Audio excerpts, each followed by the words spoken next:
Pernah kepikiran nggak sih gimana sebetulnya aturan main ekonomi sebuah negara itu dibuat?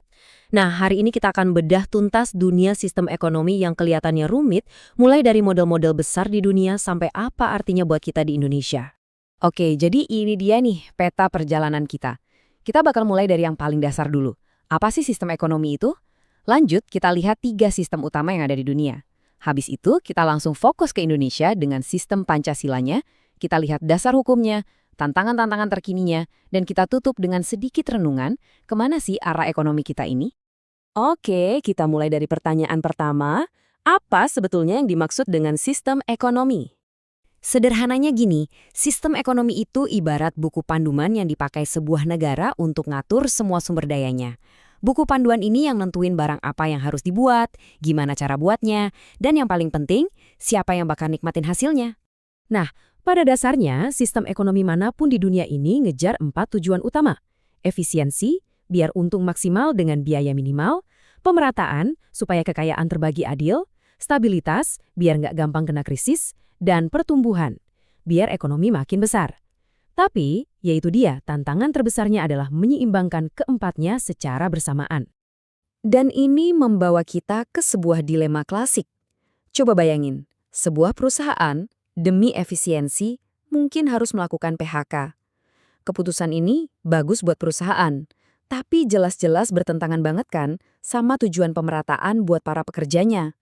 Sekarang, yuk kita lihat 3 model utama ekonomi di dunia. Biar gampang, kita pakai analogi yang seru deh. Bayangin kita lagi ada di sebuah festival kuliner raksasa. Ya, anggap aja ekonomi tuh kayak festival kuliner. Cara festival itu diatur, itulah yang ngegambarin sistem-sistem ekonomi yang berbeda. Pertama, sistem kapitalisme. Di festival ini, semua orang bebas buka warung. Mau jual sate, jual martabak, terserah. Persaingannya ketat banget. Yang masakannya paling enak dan inovatif bakal laris manis. Tapi yang kurang laku, ya siap-siap aja gulung tikar. Pasar yang jadi jurinya. Kedua, sosialisme. Nah, di festival ini beda lagi. Ada satu panitia pusat, yaitu negara, yang nentuin menu untuk semua pengunjung. Menunya sama buat semua. Tujuannya sih bagus ya, biar semua orang pasti kebagian makan. Tapi ya itu, pilihannya jadi terbatas dan gak ada dorongan buat bikin resep-resep baru yang lebih wow. Jadi kalau kita lihat di tabel ini, perbedaannya kelihatan jelas banget. Kapitalisme itu juara soal inovasi dan banyaknya pilihan. Tapi resikonya adalah kesenjangan yang tinggi antara si kaya dan si miskin. Sebaliknya, sosialisme menjanjikan pemerataan, tapi seringkali harus mengorbankan efisiensi dan kebebasan ekonomi individu. Karena dua-duanya tidak ada yang sempurna, kebanyakan negara di dunia, termasuk Indonesia, akhirnya memilih jalan tengah. Sistem ekonomi campuran. Ini kayak Pujasera, di mana warung-warung swasta boleh bersaing, tapi ada manajer yang ngatur, mastiin semuanya aman, dan mungkin menyediain satu menu dasar yang murah meriah buat semua orang. Sekarang, yuk kita fokus ke rumah kita sendiri, Indonesia. Kita punya model yang spesifik banget, namanya sistem ekonomi Pancasila. Nah, sistem ekonomi kita ini bukan cuma sekedar campuran biasa loh. Ini adalah sistem yang unik karena dibangun di atas fondasi nilai-nilai luhur Pancasila. Ada yang namanya asas kekeluargaan, yang artinya ekonomi itu harusnya dijalankan dengan semangat gotong royong, bukan sikut-sikutan. Tujuannya bukan cuma ngejar pertumbuhan, tapi yang lebih penting adalah keadilan sosial. Dan ini bukan cuma sekedar ide atau wacana ya. Aturan main untuk sistem ini bahkan tertulis jelas di dalam konstitusi kita. Nah, ini dia nih jantungnya, ada di pasal 33 UUD 1945. Kalimat kuncinya adalah, sumber daya yang penting dan menyangkut hidup orang banyak itu harus dikuasai oleh negara, dan tujuannya cuma satu, untuk kemakmuran seluruh rakyat. Jadi, poin utamanya jelas ya.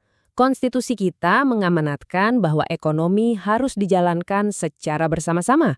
Aset-aset vital seperti air, listrik, dan sumber daya alam itu harus dikelola negara.